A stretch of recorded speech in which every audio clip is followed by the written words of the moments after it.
Hey guys, this is Tad, your home's tab provider. We're back here in the kitchen today and working with some Tabasco peppers. Now, it's first October. It's the end of the gardening season.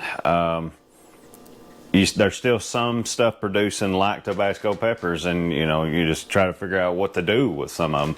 I've got so many, so I've been hoarding up some of the red ones. Put them in the refrigerator. Today we're gonna make Tabasco sauce. So never did this before, never tried it. I found a recipe that actually called for fermenting it first and then cooking it down and straining it and so on. So we're gonna try it today. So what I got right here, the recipe called for 5 ounces of peppers. Well, what I have right here is about 12. So I like hot stuff. I'm good with it being a little hotter than usual. So what it first said to do it says to chop these up in a food processor. So I have a little hand crank right here. Now I've already washed every one of these. We're gonna put them in here and I'm gonna chop them up pretty good so we can get it good and processed. All right, I don't know where I've got this processor at, but it says Tupperware brand, so I guess my wife got it from somewhere. So we're gonna try it out here. Basically just want to chop them up. It said on there that you could do it with a knife if you wanted to, or just a food processor. So I chose to go this route, and it's several pulls there, gets it chopped up pretty good. I'm gonna do it just a touch more. Whew, that's hot. I can smell it. All right, so there we go. That's good enough for my liking. I'm gonna take that, and then what I'm gonna do is put it in this jar, this quart jar right here. So I have a cannon funnel. I'm gonna pull this out and basically take and dump it all into this jar right here. It's strong, I'm telling you.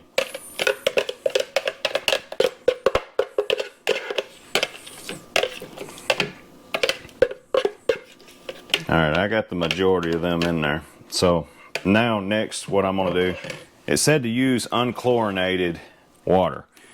So I have some 100% spring water that I want to use. It said to use a quart. I don't really think it's going to take a full quart, but it said to use a quart of water and 2 tablespoons of sea salt. And just like always, I use Redmond salt on everything, cooking, eating, canning, everything. So let's get about a quart of spring water in here. And then I'm going to add 2 tablespoons of salt.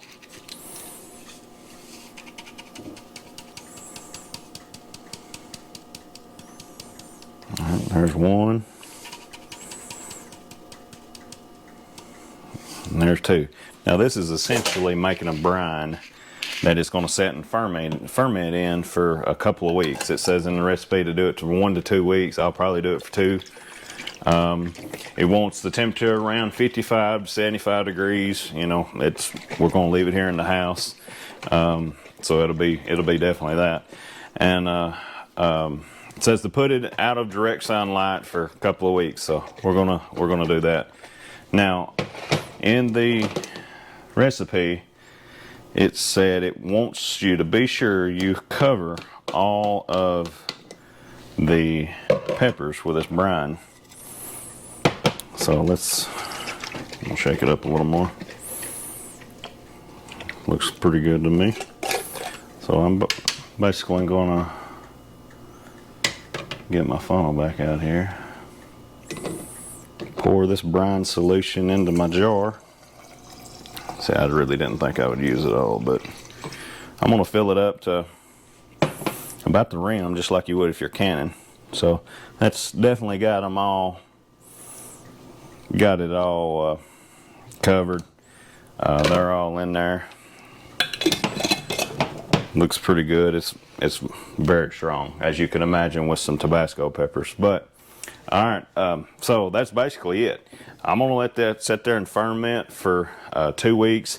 Now, what I did, I bought a, I don't really even know what you call it, from the Humble House. I got it off Amazon. It's just some fermenting tops.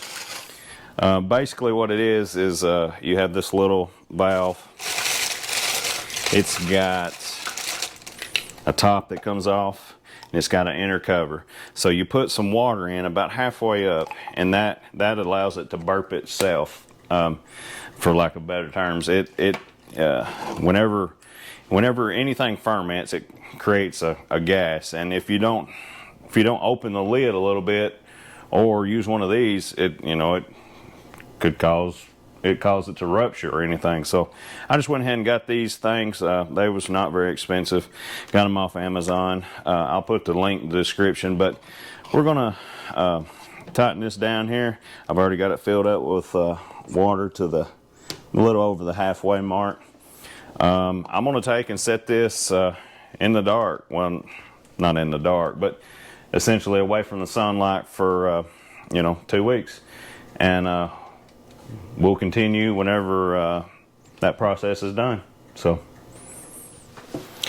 alrighty, now guys, we're back here. I have let my Tabasco ferment for 2 weeks. We've kept the airlock on it. I think it's about did all it's going to do. So next step, what we're going to do, I'm going to take these airlocks off. Just kind of set them to the side here. I'm going to put them in the sink. And I'm going to dump our fermented peppers and brine into a pot. So this said that you could cook it. This, after you put it in here, you would add the vinegar, then cook it. That would be the step that you wanted to use if you didn't want to have fermentation. That would basically cook all the bacteria out of it. But I think what I'm going to do is put it in here. Whew, that is stout. It's got a lot of, well, it smells like Tabasco sauce, to be honest with you. All right, so I got it all dumped in there. This right here is 3 cups of vinegar, because it calls for 1 cup per quart of fermented sauce. So I've got 3 cups of vinegar. I'm going to pour in here and add it. All right. Now, this is the step that you would do if you didn't want the ferment. This time I'm going to try it without cooking it, but this is where you would cook it now. You would basically bring it to a boil, simmer it for 15 minutes, get rid of it. I want the fermented part, so I don't want it cooked out. So since I have that in here, what I'm going to use is a immersion blender, and go in here and basically blend it all up real good.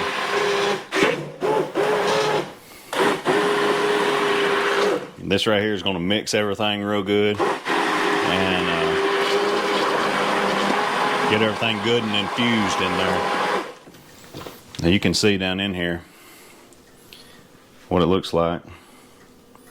It looks like Tabasco sauce. So I'm going to do this. Stand here for just a few minutes doing this, and then we'll be right back, and we're going to go through the straining process of it. So hang out with us. Alrighty, now I've got that blended up real good. It's real good and pureed. What I'm fixing to do, oh, I forgot. So what I was saying, I kept saying kill the fermentation whenever you're boiling it. You're not killing the fermentation, you're killing the probiotics, the good beneficial bacteria that's in there if you was to boil it. Whenever you do it in the not cooking process, in the not cooking part, that preserves the good bacteria that's in here. So it's not only is it good, it's good for you. So I kept saying kill the fermentation. That's not what I was talking about. I was talking about kill the probiotics that's in there. So anyway, let's go to straining it. So what I have right here is You should use cheesecloth. What this is an old, I don't know, almost transparent pillowcase that my grandmother had. So I've used this on everything from jellies to, well, mainly just jellies, and now we're fixing to try it out on this process and this Tabasco sauce here. So what you're going to do, pour it in there, let it drain. So I have this essential quote unquote cheesecloth in a strainer. This in this pot. So this pot right here actually doubles as a steamer. Well, the steamer has holes in it. So what I'm doing is allowing this to drain into the pot through them holes. So pour the rest of it in here. Look at that stuff. That looks just like Tabasco sauce. So there it is. Now I'm gonna let this set and strain, and whenever that gets done, we'll come back and put it in a jar so you can see what it looks like. So we'll be back in here in just a minute. Alrighty, now I've let that drain probably 45 minutes or so, and I end up squeezing a little bit more out so to get every last drop of it out. So we're going to pour it into this jar right here, mainly to let you see what it looks like. Look at all that Tabasco sauce. Now right there is a half gallon.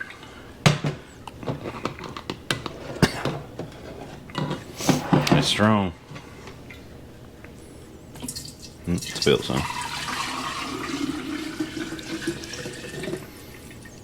So that's about 3 quarts of Tabasco sauce right there. It's I've done tried it. It's good. It's really hot. Tastes pretty much like Tabasco sauce you'd get at the store. Only good part about this is it's fermented and it's got some good probiotics. So now I put it in these jars mainly to show you what it looked like, and there's a good chance that this still may ferment. So what I'm going to do is get my gallon vinegar jug that I emptied, and I'm going to pour it into it and set it on the shelf and let it sit there for a little while, because that would allow some air to escape, some of the gases to escape, just in case this ferments a little bit longer. And I'm going to get me some sauce jars and bottle it all up and save it, so here in a few weeks it should be good and done. But you don't want to go ahead and seal it off into a glass jar, because if it does ferment and it creates pressure inside, there's a chance it could explode. So but I'm going to put it in that jug, and that'll allow some air to escape just in case. But anyway, that is to making some homemade Tabasco sauce. So if you're liking our videos, if you're liking what I'm doing, like this video, subscribe to the channel, give me a thumbs up, comment, whatever you want to do. But because you never really can tell what I'm doing next, and this right here is the first time I ever did this, and it's very good. So I'm a huge proponent of being self-sufficient, just in case the next COVID happens, just in case you can't go to the grocery store and get what you need. But you know what? I know how to make Tabasco sauce now. So anyway, this is Tad, your homestead provider. God bless.